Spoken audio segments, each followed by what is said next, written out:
সারাদিন রোজা রেখে ইফতার করে কি করি জানো গাইস তোমরা? আপুদের বাসায় চলে যাই, কারণ একা একা থাকতে ভালো লাগে না।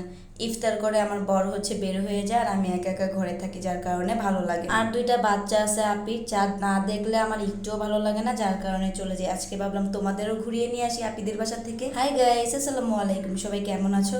আলহামদুলিল্লাহ আমি ভালো আছি তোমাদের দোয়ায়, আর আশা করি তোমরাও ভালো আছো। আর হ্যাঁ, এই পর্যন্ত কে কয়টা রোজা রাখছো কমেন্ট করে আমাকে কিন্তু জানাতে ভুলবে না তোমরা। তো দেখো, খেয়ে দেই হচ্ছে রেডি হয়ে নিলাম, আপুদের বাসায় চলে যাব দেখে। আজকে এখানে ও আছে, কিন্তু কিন্তু অন্য সময় থাকে না, ও হচ্ছে চলে যায়।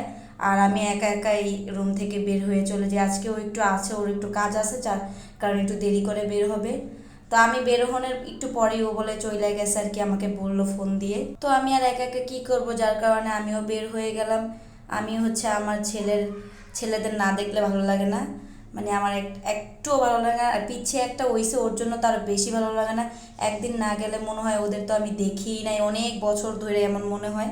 আর দেখো, রাস্তা দিয়ে বের হইলে এদের দেখলে আমার কলিজা একটু হয়ে থাকে, মানে ছোট হয়ে থাকে। এদের দেখলে আমি খুব ভয় পাই, এর জন্য দেখো ওরা কোথায় আর আমি এই পাশ দিয়ে আসতেছিলাম। আর কথা বলতে বলতে আমি আপুদের বাসায় চলে আসছি। আপুদের বাড়ি যদিও একটু চিপা চাপা গলি টলি আছে, এর জন্য আর কি এরকম দেখাচ্ছে গাইস। আর ওদের বাসায় ঢুকতেই দেখি এই পাখনাটা হচ্ছে বৈশা রয়েছে, এগুলো নিয়ে মেজারমেন্ট কাপ দিয়ে খেলতে। আর বলতেছিল, মামুনি তুমি এত দেরি করে কেন আসো, আরো আগে কেন আসো না, আমি তোমার জন্য অপেক্ষা করি। কি পাকা পাকা যে কথা বলে। আর গাইস, সবাই ওদের দেখে মাশাল্লাহ বলবে, কারণ আমার দুইটা ছেলেই দেখতে মাশাল্লাহ। আর বাচ্চাদের তো মাশাল্লাহ বলতেই হয়, যার কারণে তোমরা অবশ্যই মাশাল্লাহ বলবে। আর এটাকে দেখলেও মাশাল্লাহ বলবে। এই যে আমাদের ছোট্ট কুটুনি, ও হচ্ছে যে বাবুটা হয়েছিল ওই বাবুটা আপুর ছোট ছেলে। তো ওরে না দেখলে আমার হচ্ছে ঘুমই হয় না, একদিন না দেখলে মানে আমার অবস্থা খারাপ হয়ে যায়। আর দেখো, আয়সা দেখেও ঘুমাই দিয়েছিল, আমি একটু দুষ্টুমি করতেছিলাম দেখে কান্না করতেছিল। ও আমাকে দেখলেই অনেক জি দুইটা যায়, আমি খালি চুমু দিই, যার যার কারণে ও চেতা যায়। আর এখানে আমি আসছি আর ও ঘুমায় থাকলে কি হয় গাইস, যার কারণে দেখো আমি ওকে নাড়াচাড়া দিয়ে উঠিয়ে ফেলছি।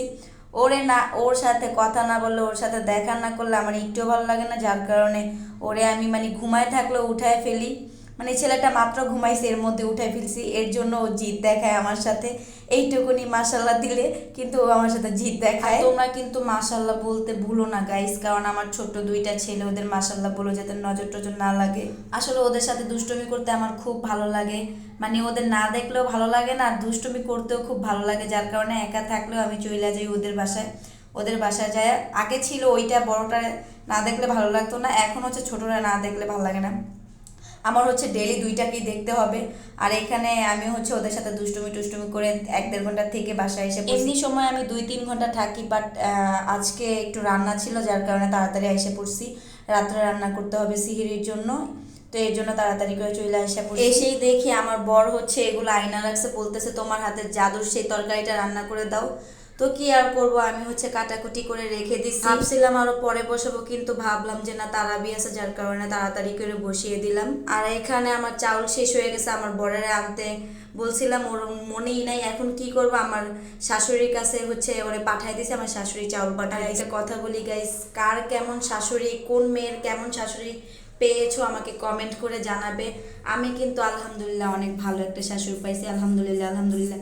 আমার যখন যা লাগে তখন তা পাঠিয়ে দিব, চাল ডাল তেল ময় মশলা যা লাগে তখনই তা পাঠিয়ে দেবে। নিজের না থাকলেও আমাকে হচ্ছে আমার জন্য ম্যানেজ করে পাঠিয়ে দেবে, নিজের ঘরে না থাকলে অন্যের ঘরে থেকে নিয়ে হলো আমার জন্য মানে পাঠিয়ে দেবে, এমন একটা মানুষ। আসলে আমি আমার শাশুড়িকে বলতে পারি না যে আমি ওনাকে অনেক বেশি ভালোবাসি। শাশুড়ি মার মতো দেখি না, আমার নিজের মার মতো দেখি। সামনাসামনি তো আর বলতে পারি না, কারণ লজ্জা লাগে, তাই হচ্ছে ভিডিওর মাধ্যমে বলতেছি। আমি জানি যে আমার শাশুড়ি আমার ভিডিও দেখে না, এর জন্যই বলতেছি, দেখলে হয়তো বা বলতাম না, কারণ আমার খুব লজ্জা করে এইসব কথাগুলো বলতে। বাট আমি ওনাকে অনেক অনেক ভালোবাসি, আমার মায়ের মতো ভালোবাসি, মার থেকেও বেশি ভালোবাসি। আমার শাশুড়ি হচ্ছে আমার বটগাছ। আসলে এই মানুষটা আমার জন্য এত করছে, আমাদের কিন্তু খুনসুটিও হয়, ঝগড়াও হয়, আবার হচ্ছে রাগারাগিও, আবার ভালোবাসা। শাশুড়ি কিন্তু সবসময় আমাকে পাগল বলে যে আমার ছোট্ট পাগল, এটা আমার ছোট্ট পাগল বউ। আলহামদুলিল্লাহ আমি অনেক সুন্দর একটা ফ্যামিলি পাইছি, অনেক ভালো একটা ফ্যামিলি পাইছি, অনেক ভালো একটা শাশুড়ি পাইছি।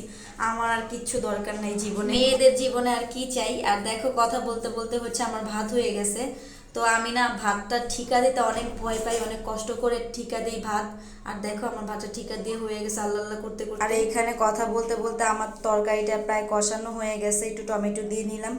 আসলে আমার বর আমি যাই রান্না করে দিই না কেন ওর কাছে হচ্ছে অনেক ভালো লাগে। একটা জিনিস আমি এখন ইদানিং খেয়াল করে দেখছি, ও হচ্ছে আমার হাতের রান্না ছাড়া কারোর হাতের রান্না খেতে চায় না, কেন জানি না এরকম হয়ে গেল আমার বর। যাই হোক, সব কিছু নিয়ে আলহামদুলিল্লাহ। আর আমি রান্নার ফাঁকে ওগুলা কষাইতে দিয়ে আমি হচ্ছে আইসা এখানে ঘরটা গুছাই নিলাম, কারণ ঘরটা নোংরা ছিল। আমার ঘর নোংরা থাকলে একদমই ভালো লাগে না।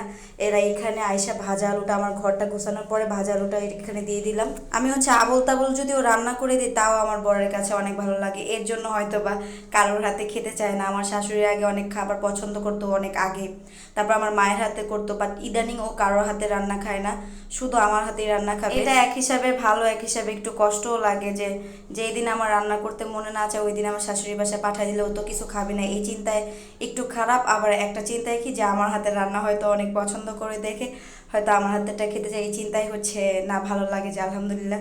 কিন্তু ওই যে ভাবলাম যে যেই দিন একটু কষ্ট হবে ওই দিন একটু ওকে অন্য বাসায় খেতে বলি, না তা হবে না, তা খাবে না। আর এখানে কথা বলতে বলতে আমার রান্নাটাও শেষ। তো তারাবিটা যেহেতু বাকি ছিল তাই তারাবিটাও পড়ে নিলাম। আমার হচ্ছে জানি এটা ঠিক না, কিন্তু কেন জানি না আমার তারাবিটা পড়তে, মানে রোজা রাখার পরে খাওয়া দাওয়া করে তারাবিটা পড়তে অনেক খারাপ লাগে, ভালো লাগে না। তারপরে হচ্ছে পড়তে হবে। আর এখানে নামাজের বিছনায় বসে দেখে একটা পিম্পল হয়েছে। তো আজকের ভিডিওটা এই পর্যন্তই। যারা দেখছো লাইক কমেন্ট শেয়ার করে দিবে, পেজটা ফলো করে দিবে, ইউটিউব চ্যানেলটা সাবস্ক্রাইব করে দিবে। বাই বাই গাইস, আল্লাহ হাফেজ।